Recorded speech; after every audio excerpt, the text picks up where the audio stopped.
रीट 2026 क्या आखिरकार सच में भर्ती परीक्षा कम पदों पर आयोजित होगी या पद बढ़ने वाले हैं? आखिरकार ये भर्ती परीक्षा कब होने वाली है? इन सभी मुद्दों पर आज बात करेंगे आज के सेशन में। वीडियो का एंड तक जरूर देखें। यदि आप भी शिक्षक बनने का सपना देख रहे हैं तो विद्यार्थियों ये वीडियो आपको जरूर देखनी चाहिए, क्योंकि इसका सीधा प्रभाव पड़ेगा आपकी सोच पर, आपकी तैयारी पर।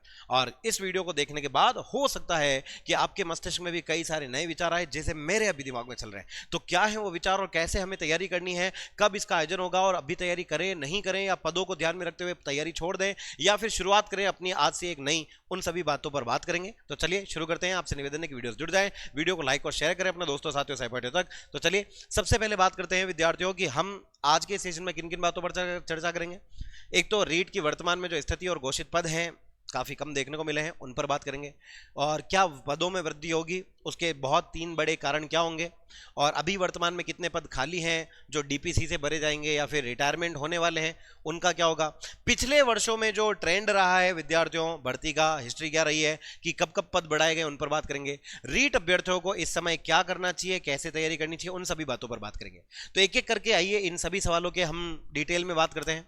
सबसे पहले तो ये समझे विद्यार्थियों की पद की संभावना क्यों है बढ़ने की। देखो अभी ये घोषणा की गई है कि अब जो हमारे पद आए हैं अभी वो थर्ड ग्रेड शिक्षक के लिए 2000 पद हैं, लेकिन 2000 पदों की घोषणा तो अभी है, भर्ती तो अगले साल होगी, फिर से बजट आएगा, फिर से पद बढ़ेंगे, डीपीसी होगी, प्रमोशन होगा, third grade teacher second grade बनेंगे, सेकंड ग्रेड की प्रमोशन के कारण फिर से जो थर्ड ग्रेड के पद है वो हजारों पद रिक्त होंगे। सेवानिवृत्ति होगी, इस दौरान इसे एक साल में हर साल रिटायर होने वाले टीचर्स जिनका एक बैकलॉग बन रहा है कि जो जो टीचर रिटायर होते जाएंगे उनके बैकलॉग में पद क्रिएट होते रहेंगे, वो नए जुड़ेंगे, डीपीसी से जुड़ेंगे, जो प्रमोट हो गए उनकी जगह खाली होगी वो जुड़ेंगे, जो सेवानिवृत्त हो गए रिटायर हो गए उनके जुड़ेंगे। और सरकार दिन ब दिन नए स्कूल भी तो खोल रही है, तो राज्य में जो नए नए स्कूल खुल रहे हैं, अपग्रेड हो रहे हैं, शिक्षकों की मांग बढ़ाता है। आए दिन जो महात्मा गांधी स्कूल खोले जा रहे हो आप, जो नए नए स्कूल खोल रहे हो, कह रहे हो कि हम शिक्षा का सार्वभौमिकरण करेंगे, तो टीचर होंगे तब करोगे ना, कैसे करोगे बाकी। तो ये तीन बड़े कारण हैं जिसकी वजह से हम कह सकते हैं कि आगामी भर्ती परीक्षा जो होगी वो इन कम पदों पर नहीं बल्कि ज्यादा पदों पर होगी। और ये मैं इस विश्वास के साथ कह रहा हूं क्योंकि ऐसा पहले भी हो चुका है। विद्यार्थियों ये जो ट्रेंड रहा है ना सरकार का, क्या ये ऐसा पहली बार हो रहा? नहीं, ऐसा पहले भी हो चुका है। पहले भी ऐसा हुआ है शिक्षक भर्ती को लेकर के कि घोषणा की गई थी इतने पदों पर होगी, आयोजित ज्यादा पर की गई है। अंतिम समय में चुनावी वर्ष में सरकार अक्सर ये करती है, युवाओं को लिभाने के लिए हम पदों में और वृद्धि करते हैं, इतने पद और देते हैं। तो राजस्थान की भर्तियों का ट्रेंड रहा है, ध्यान सुनना, कि आप विज्ञप्ति नोटिफिकेशन जारी होने से लेकर जब तक परीक्षा नहीं हो जाती है तब तक आप पदों का एक्चुअल मूल्यांकन, पुनर्मूल्यांकन जो है बहुत मुश्किल होता है। आप उनका मूल्यांकन करती है, सरकार मूल्यांकन करती है कि क्या आज जब हम सिलेक्शन दे रहे हैं हमें और जरूरत है या नहीं है। तो हो सकता है वो अंतिम समय में भी ये घोषणा कर दे कि हम पद बढ़ा रहे हैं। अगर आपको मुझ पर भरोसा नहीं तो अभी जो आखिरी बार ग्राम सेवक अधिकारी भर्ती परीक्षा हुई थी याद करें, जब भर्ती परीक्षा के आवेदन लिए जा रहे थे तब कुछ चंद पदों पर उस भर्ती परीक्षा का आयोजन होने वाला था, और जिस दिन आवेदन समाप्त हुए ग्राम विकास अधिकारी के, खुद आलोक राज जी की ओर से ये नोटिफिकेशन आ गया, खुद बोर्ड संस्थाओं ने कह दिया कि हम इसमें पद बढ़ाएंगे। वाह भाई वाह। तो जिन्होंने ये सोच के भरा था कि पद कम है तो हम अप्लाई नहीं करते हैं, सिलेक्शन नहीं होगा, उनके साथ धोखा हो गया।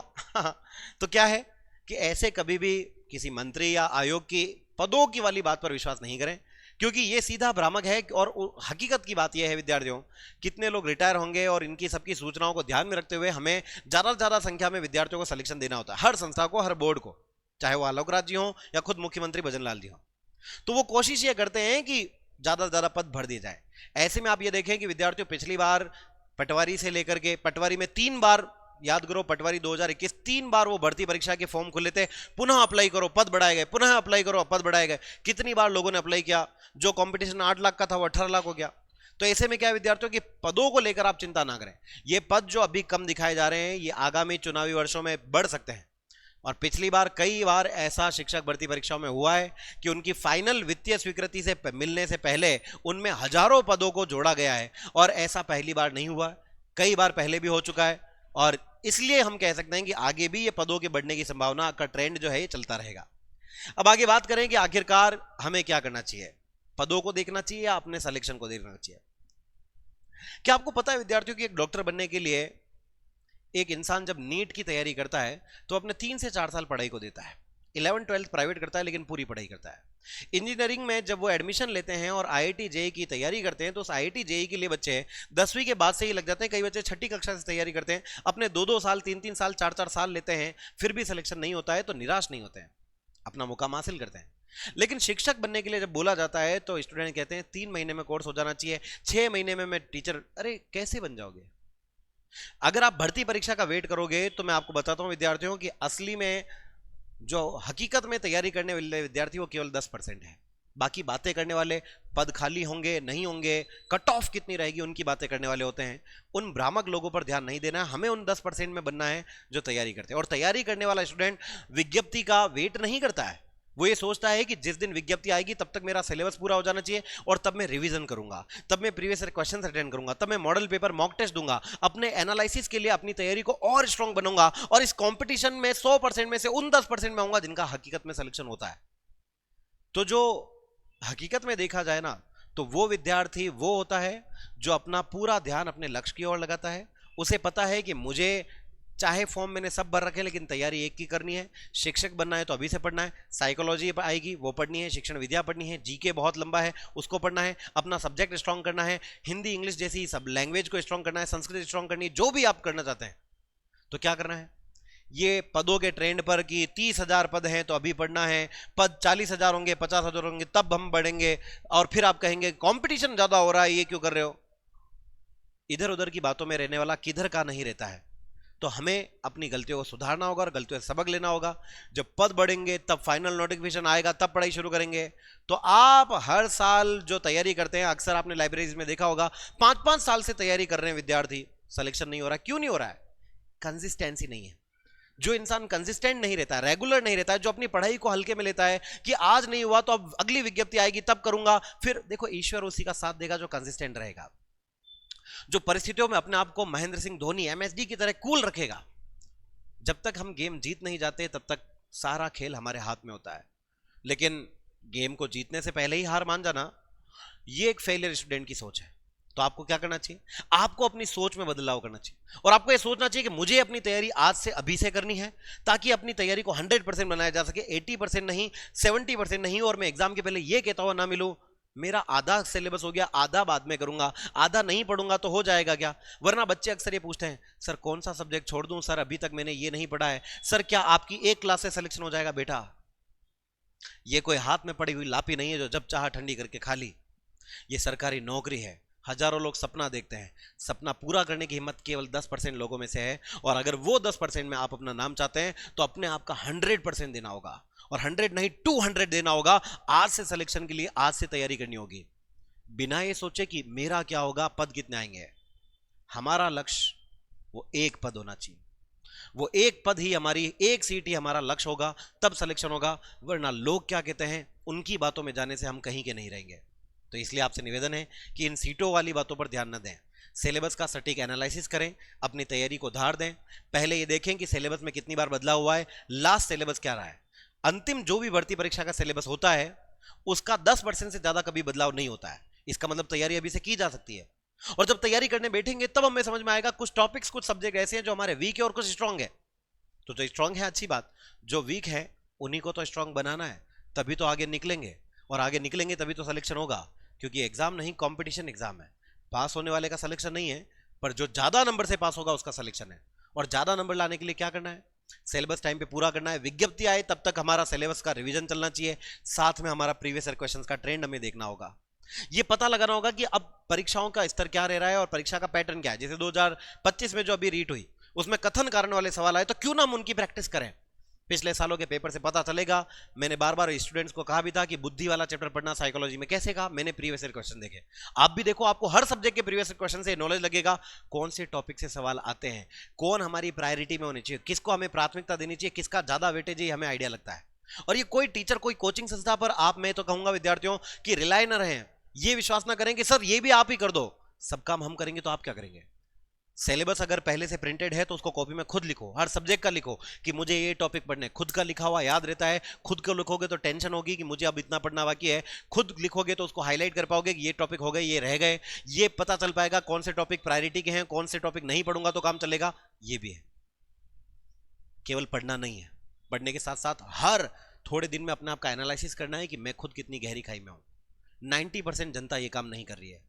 पूरा राजस्थान पढ़ रहा है, हर कोचिंग में बच्चे हैं, हर लाइब्रेरी में बच्चे हैं, लेकिन क्या होगा? सबका सिलेक्शन नहीं होगा। कैसे होगा? तो कसम खाओ कि जब तक वैकेंसी नहीं आती तब तक 50 टेस्ट लगूंगा, और 50 टेस्ट लगूंगा जिस दिन सिलेबस पूरा होगा, और उन एक टेस्ट को मैं 3 बार लगूंगा।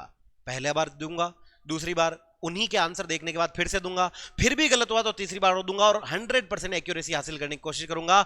मैं फिर केवल और केवल पढ़ूंगा नहीं, लगातार टेस्ट देता रहूंगा, तो अपनी एक्यूरेसी को बढ़ाऊंगा, और एक्यूरेसी जितनी बढ़ेगी नेगेटिव मार्किंग उतनी कम होगी, टाइम मैनेजमेंट उतना अच्छा होगा, और सिलेक्शन उतना ही आपका 100% होगा।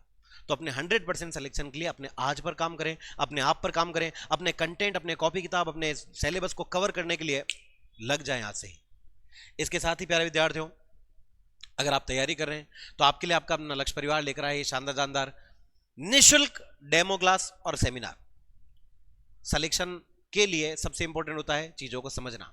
अब वो ट्रेंड नहीं रहा जब हम चीजों को रट कर पास होते थे। कथन कारण वाले सवाल हैं जो कंसेप्चुअल हैं। जब तक समझेंगे नहीं कंसेप्ट को तब तक सवाल समझ में नहीं आएगा, और सवाल समझ में नहीं आएगा तो गोला सही नहीं भरेंगे, गोला सही नहीं भरेंगे तो सिलेक्शन नहीं होगा। तो आपकी तैयारी आपके विश्वास को बढ़ाने के लिए और इस आत्मविश्वास को और अधिक मजबूत करने के लिए, और जो पढ़ा है उसको वो याद करने के लिए विद्यार्थियों लक्ष्य परिवार इस बार आप सबके लिए, चाहे रीड लेवल 1 हो या लेवल 2, रीड 3rd ग्रेड भर्ती परीक्षा के लिए एक फाउंडेशन बैच आयोजित करने जा रहा है, जिसमें पात्रता परीक्षा की भी तैयारी करवाई जाएगी और 3rd ग्रेड की भी तैयारी यानी कि रीट मेंस की भी तैयारी करी जाएगी, दोनों की तैयारी एक साथ। और ये फाउंडेशन बैच का आगाज होने जा रहा है आपके लिए 29 अप्रैल 2026 प्रातः 10 बजे।